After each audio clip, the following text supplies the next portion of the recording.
Hi, everyone. This is Tom Salemi of DeviceTalks. We're here with our Future of MedTech series looking at the surgical robotics space, and I have the perfect guest for this conversation. Tony Jarc is Vice President of Digital Products and Machine Learning Insights at Intuitive. It's quite a title, Tony.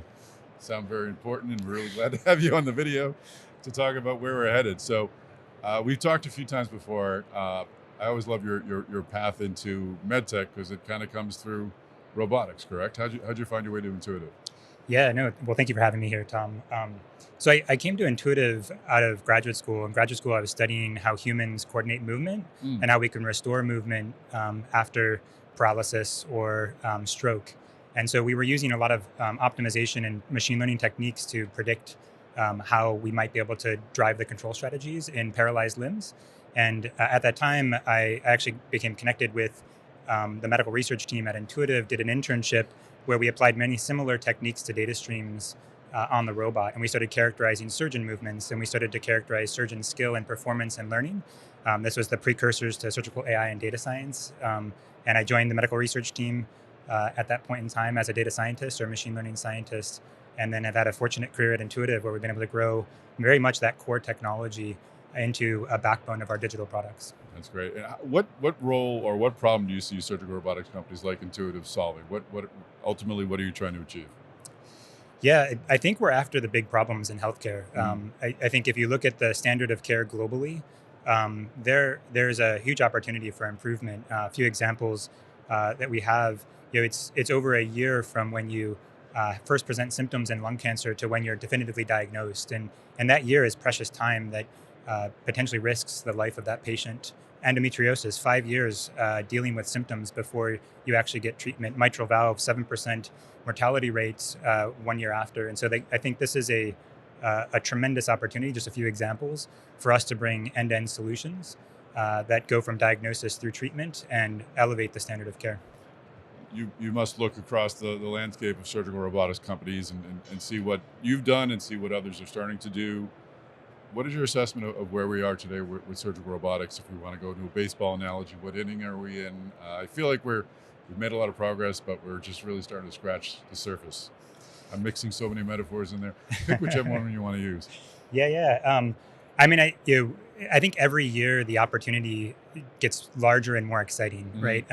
I've been at Intuitive going on 15 years, and I'm more excited now than I ever was That's before awesome. because I feel like maybe the bases get bigger or there are more bases added in front of you.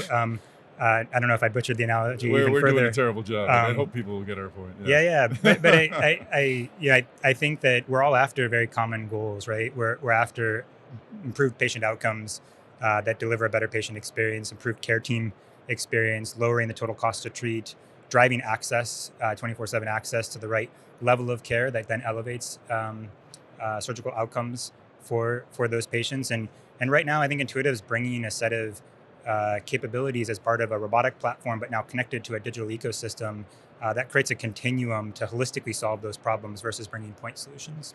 So where are we headed? Let's look ahead 10 years. I feel like with all that's going on, and I know AI is obviously on most people's minds and in most people's interviews.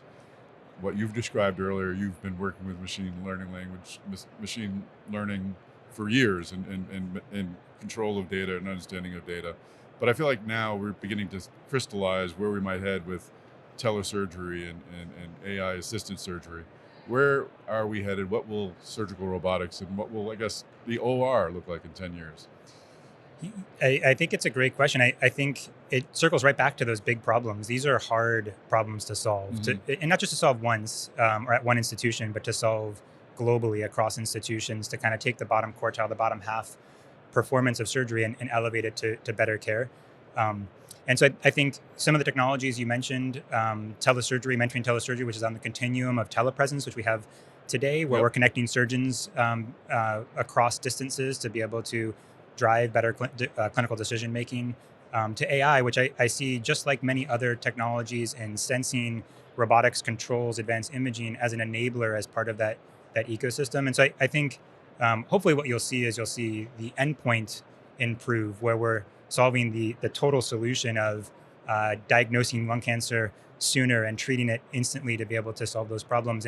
And AI and telesurgery will just kind of be the foundation in the background alongside robotics to be able to support it. So, Sounds exciting. I feel like, again, we're on the cusp of seeing some really amazing things. Thank you for your contribution to all of that and for joining us today on the podcast. Thank you so much, Tom. Appreciate it.